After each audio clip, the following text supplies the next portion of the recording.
A frequently asked question: how resistant is Odie's oil to staining?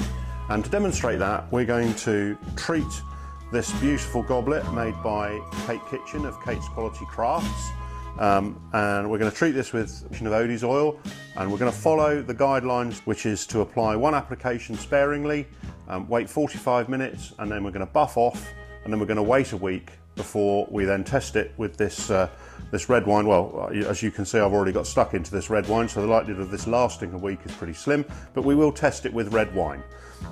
So as always with Odie's, we give the jar a jolly good stir to agitate all those lovely ingredients that may have settled, and we aim for the consistency of runny honey. It smells amazing. As you can imagine, we're not going to need very much to treat this goblet. So I'll leave a bit on the stick. We use the white non-abrasive pad. This is sufficient to carry the oil. If I used a towel, then we would work more into the cloth than we would into the piece of itself. I'm going to start with the inside, working it in, and we're going to do our best in a week's time show you that Odie's is resistant to staining. Now this goblet is made from a lovely piece of ash, and as you can see already that the Odie's is colouring the absolute minimum, unlike some finishes which will really make the finish amber even before it's cured. Odie's is very minimal colour change. So a thorough application, and I've worked that well into the surface, down into the bottom of the goblet. Obviously you're not going to see the wine on the outside, so just that little bit that I put on the pad in the first place is enough to treat this.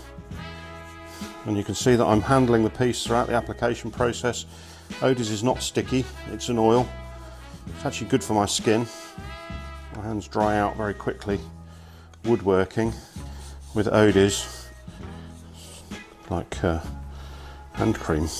I'm not damaging the piece, so I'm not going to leave sticky finger marks in it, because we're going to buff off in 45 minutes. You know, you can see there's just enough. We haven't gone crazy. No need to put loads on. Odie's cures within the wood fibres, not on the surface, so there's no sanding limits. This goblet's been sanded to 800 grit, so it's quite fine.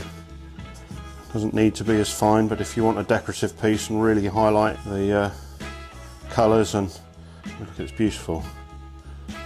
One piece of timber. I'm happy with that application rate. Hardly any, I mean literally. I mean there's enough in that pad probably to do another one. So we'll let that set up now for 45 minutes, and then we'll come back and buff off.